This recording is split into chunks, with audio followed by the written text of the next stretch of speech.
Hello friends, എല്ലാവർക്കും നമസ്കാരം. ഇന്നത്തെ ഈ വീഡിയോയിൽ നമ്മൾ ഡിസ്കസ് ചെയ്യാൻ പോകുന്നത് ഒരു ബിടെക് ഡയറി ടെക്നോളജി കോഴ്സിന് ശേഷം നമുക്ക് എബ്രോഡിൽ ലഭിക്കാവുന്ന ഓപ്പർച്യൂണിറ്റീസ് എന്തൊക്കെയാണെന്നുള്ളത് ഇന്നത്തെ ഈ വീഡിയോയിൽ നമുക്ക് ഡിസ്കസ് ചെയ്യാം. പല പല മേഖലയിൽ നമുക്ക് ലഭിക്കാൻ സാധ്യതയുള്ള ജോലികൾ എന്തൊക്കെയാണെന്നുള്ളത് നമ്മൾ നേരത്തെ വീഡിയോയിൽ നമ്മൾ ഡിസ്കസ് ചെയ്തിട്ടുണ്ട്. ആഫ്റ്റർ ബിടെക് ഡയറി ടെക്നോളജി എന്ന ഈ ഒരു കോഴ്സിന് ശേഷം ഇനി നമുക്ക് എബ്രോഡിലുള്ള ജോബ് ഓപ്പർച്യൂണിറ്റീസ് എന്തൊക്കെയാണെന്നുള്ളത് ഡിസ്കസ് ചെയ്യാം. മേജറായിട്ട് നമുക്ക് വരുന്ന ഒരു ജോബ് ഓപ്പറേഷനാണ് ഈ ഡയറി പ്ലാന്റ് ഓപ്പറേറ്റർ അല്ലെങ്കിൽ ഡയറി ടെക്നോളജിസ്റ്റ് എന്ന് പറയുന്ന ഈ ഒരു പോസ്റ്റ്. ഈ ഒരു പോസ്റ്റ് ആസ് യൂഷ്വൽ മിൽക്ക് പ്രോസസ്സിങ്ങിനെ മാനേജ് ചെയ്യുക, വർക്കേഴ്സിനെ മാനേജ് ചെയ്യുക എന്നുള്ള ഒരു റെസ്പോൺസിബിലിറ്റിയാണ് ഈ ഒരു ജോബിൽ വരുന്നത്.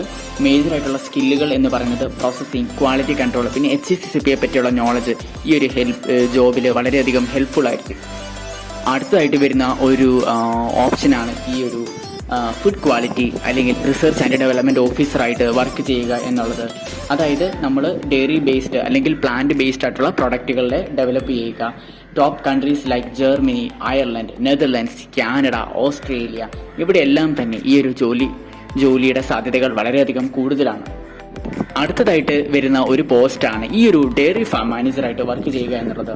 അതായത് ഫീഡിങ്ങിനെ ഓവർസീ ചെയ്യുക, milking, breeding on large farms, അതായത് ലാർജ് ഫാംസിൽ അതിൻ്റെ വർക്കിങ്ങിനെ ഓവർസീ ചെയ്യുക എന്നുള്ള ഒരു ജോബ് റെസ്പോൺസിബിലിറ്റീസ്.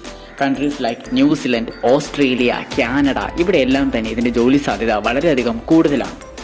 പക്ഷേ ഇതുപോലത്തെയുള്ള ജോലിയിൽ ഉള്ള മേഖലയിലെല്ലാം നമ്മൾ ശ്രദ്ധിക്കേണ്ട ഒരു കാര്യം എന്താണെന്ന് വെച്ച് കഴിഞ്ഞാൽ എബ്രോഡ് കമ്പനീസ് പ്രിഫർ കാൻഡിഡേറ്റ്സ് വിത്ത് MTech, MSc. അതായത് മോസ്റ്റ് ഓഫ് ദ എബ്രോഡ് കമ്പനീസും ഈ MTech അല്ലെങ്കിൽ MSc ഉള്ള കാൻഡിഡേറ്റ്സിനെയാണ് പ്രിഫർ ചെയ്യുന്നത്. And they prefer candidates who have practical experience അല്ലെങ്കിൽ HACCP, ISO സർട്ടിഫിക്കേഷനൊക്കെ ഉള്ളവരെ അവർ കൂടുതൽ വാല്യൂ ചെയ്യും. അതിനെപ്പറ്റിയുള്ള കൂടുതൽ ഡീറ്റെയിൽസ് ഞാൻ ഇനി വരും വീഡിയോയിൽ നിങ്ങളോട്ട് ഷെയർ ചെയ്യുന്നതായിരിക്കും. ഇന്നത്തെ ഈ ഒരു വീഡിയോയിൽ അബ്രോഡിൽ ഉള്ള നമ്മുടെ ഓപ്പർച്യൂണിറ്റീസിന് ജസ്റ്റ് ഒരു ഔട്ട്ലൈൻ ഞാൻ നിങ്ങളോട് പറഞ്ഞതേ ഉള്ളൂ. ഇതിനെപ്പറ്റി ഉള്ള ഒരു വലിയ വീഡിയോ ഇനി വരും ദിവസങ്ങളിലൊക്കെ തന്നെ ഞാൻ അപ്ലോഡ് ചെയ്യുന്നതായിരിക്കും. ഈ ഒരു വീഡിയോ എല്ലാവർക്കും ഹെൽപ്ഫുൾ ആയിട്ടുണ്ട് എന്ന് ഞാൻ വിശ്വസിക്കുന്നു. അടുത്ത വീഡിയോയിൽ കാണും വരെ ഗുഡ് ബൈ.